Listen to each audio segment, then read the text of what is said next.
Buenas noches, mi nombre es Aura Barreto y en esta corta presentación vamos a trabajar lo referente a la psicología y a la pedagogía desde la psicogénesis y el aprendizaje significativo propuestos por Jean Piaget.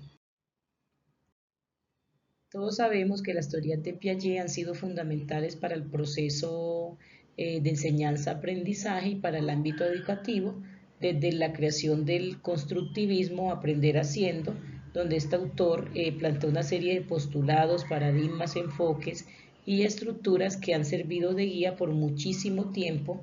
en la formación de los estudiantes.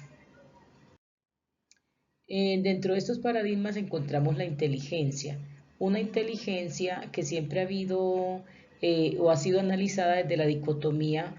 la va desarrollando el educando porque es un proceso innato que se va desarrollando con su experiencia o es aprendida. Entonces, desde este punto de vista, se permite que la inteligencia se vislumbre como una formación y un desafío para aflorar las diferentes capacidades que tiene el ser humano, en este caso el estudiante, a partir de la aplicación de estrategias, de herramientas, de recursos, de funciones esenciales, porque se concibe que la inteligencia en sí es un proceso que debe evidenciar reinvención e invención, ¿cierto? Y que lleve al sujeto, al estudiante, a evidenciar acciones y operaciones concretas.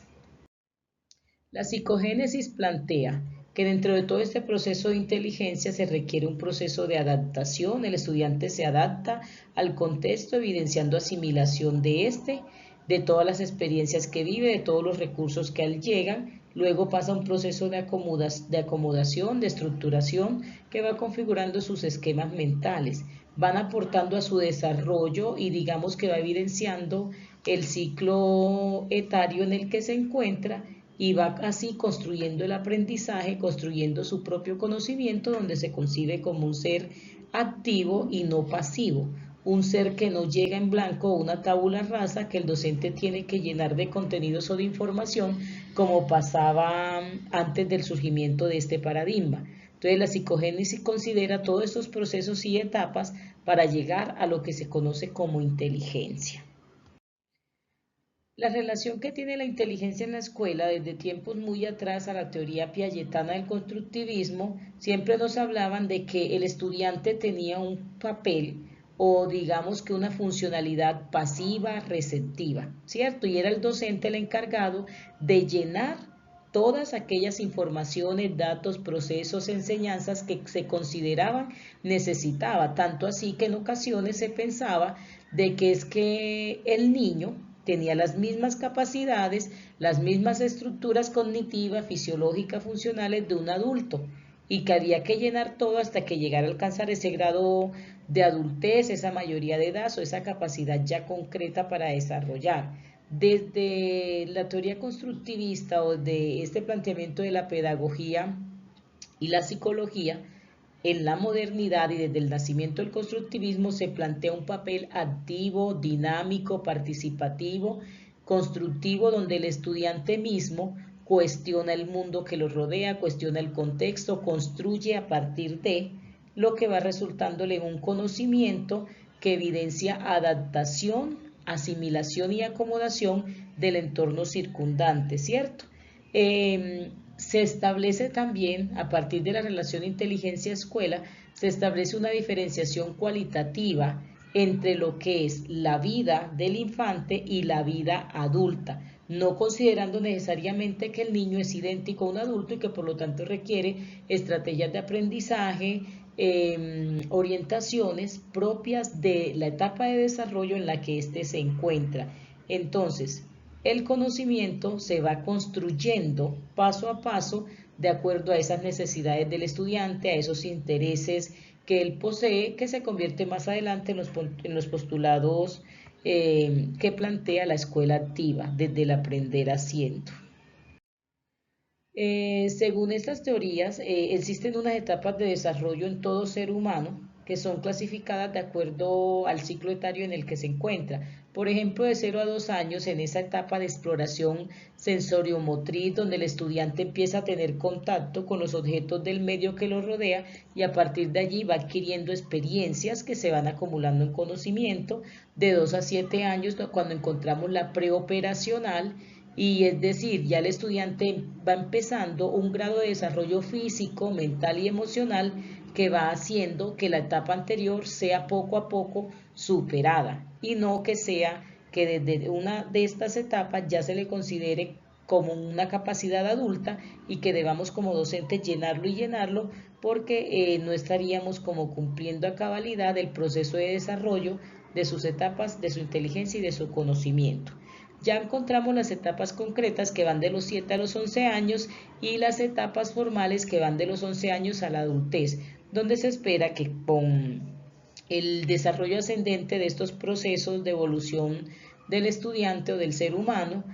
vaya concretando su capacidad intelectual, sus procesos de asimilación y de acomodación y los vaya evidenciando en su contexto. El desarrollo de la inteligencia, como lo hemos venido hablando, es un proceso, ¿cierto? Acorde a esas etapas de desarrollo, donde se colaboran con estrategias, con actividades en pro de que el estudiante vaya descubriendo, cuestionando y desarrollando ese proceso que al final se le convierte en conocimiento. Se habla que el desarrollo de la inteligencia debe evidenciar unas transformaciones o estados del sujeto, parte de esa experiencia sensorial motora que tiene ese sujeto con el entorno que lo circunda. En ocasiones es espontánea la reacción que tienen los niños dependiendo el ciclo etario en el que se encuentran. Esto también puede ser influenciable por los adultos que los rodean, en este caso por el docente, y va llegando a unas etapas de maduración de acuerdo a la edad que se van volviendo variables y luego ya se van convirtiendo como en ese esquema mental o fijo que ya va caracterizando a ese ser humano desde sus habilidades de desempeño.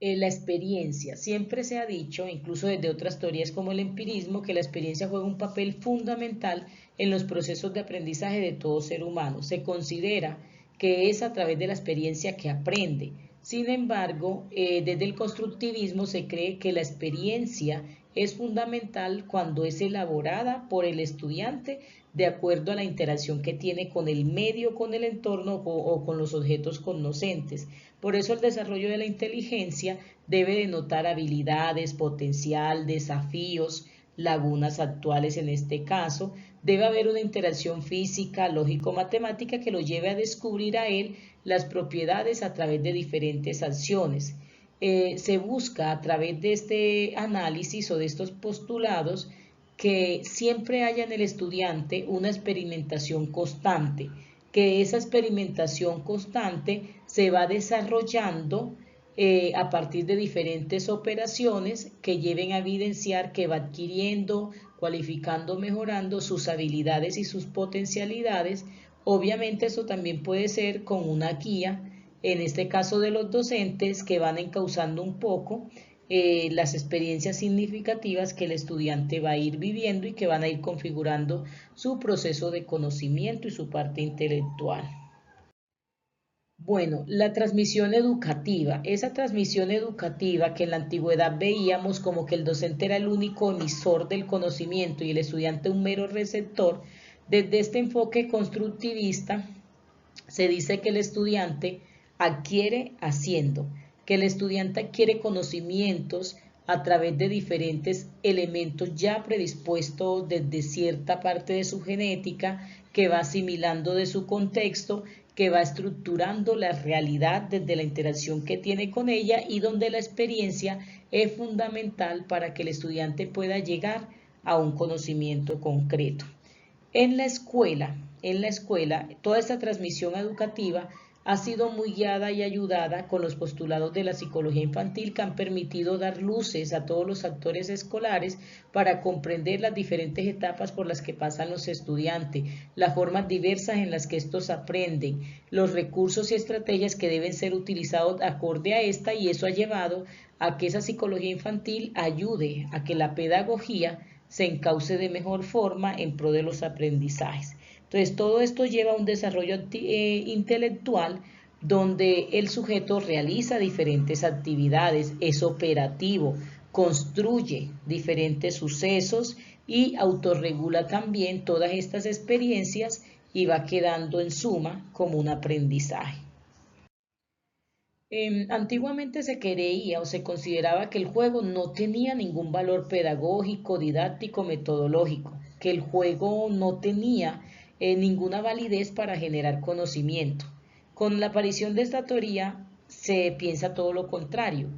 El juego puede ser un recurso pedagógico y didáctico muy importante para que el estudiante no solo desarrolle las etapas por las que va a pasar, sino que se haya un sentido o un propósito de este juego para llevarlo a un aprendizaje. Entonces, toda esta cuestión del juego le permite al estudiante no solo tener desarrollo físico, motriz, mental, sino también que le permite o nos permite a los adultos percibir esa capacidad que el estudiante tiene, que el niño tiene, nos permite que ellos evidencien esas habilidades y que poco a poco con la guía del docente, con la reflexión de todas estas experiencias lúdicas, el estudiante transforme o llegue al aprendizaje. Aquí se dan los principios de asimilación, se dan formas puras de pensamiento, de transiciones y de inteligencia infantil. Por eso vemos las reacciones que tienen los niños, muchas veces guiadas, otras veces espontáneas, pero en suma el juego, a partir de estas teorías, se le ha dado una trascendencia didáctica y pedagógica importante para que los infantes puedan llegar a un conocimiento más profundo. Bueno, seguidamente encontramos que también haciendo un poquito de asociación con lo que planteaba Vygotsky con la ZDP, la zona de desarrollo próximo, muy, digamos, relacionada con el constructivismo piagetano, nos damos cuenta cómo la vida social interviene, influye o determina de una u otra manera los aprendizajes de los estudiantes, las relaciones que se mantienen en la infancia, la interacción y la colaboración que tiene con otros pares, las normas y reglas que debe asimilar, el egocentrismo, la reciprocidad que puede tener en su vida y la personalidad y la diferenciación. En suma, toda la interacción social que el estudiante o el niño tiene con su entorno determina de una u otra forma esas capacidades innatas, ese desarrollo de habilidades, no solo motrices, físicas, psicológicas, sino también académicas, intelectuales, que de una u otra manera llevan a configurar su capacidad. En conclusión, podemos decir que todos estos aprendizajes sobre la relación pedagogía y psicología nos permite como docentes reconocer que tenemos una heterogeneidad en el aula, que el conocimiento no llega simplemente con una transmisión de información, que el papel del estudiante no es simplemente ser un receptor pasivo, sino que es constructor de su propio conocimiento y que como docentes desde este paradigma somos colaboradores, orientadores o facilitadores de herramientas que lleven a que el estudiante adquiera conocimientos, maduración, capacidades desde el contexto, desde la experiencia que tiene con este y nos lleva también a reconocer un poco que a pesar de que existen diferentes paradigmas, algunos considerados ya obsoletos, dada el siglo en el que nos encontramos, no dejan de tener unas epistemes que nos ayudan para guiar nuestra práctica docente de tal forma que podamos comprender que de acuerdo al ciclo en el que se hallan nuestros educandos, así debemos ser congruentes con las herramientas, los recursos, las estrategias y las rutas de aprendizaje que estos pueden adquirir de parte nuestra para que haya de pronto un proceso de conocimiento más profundo, más constructivista, donde se espera valorar básicamente las individualidades de los estudiantes a través de paradigmas activos que plantea el constructivismo. Todo esto entonces se hizo a la luz de esos postulados piagetanos entre la psicogénesis del conocimiento, la psicología y la pedagogía que plantea desde la teoría del constructivismo en educación. Muchas gracias.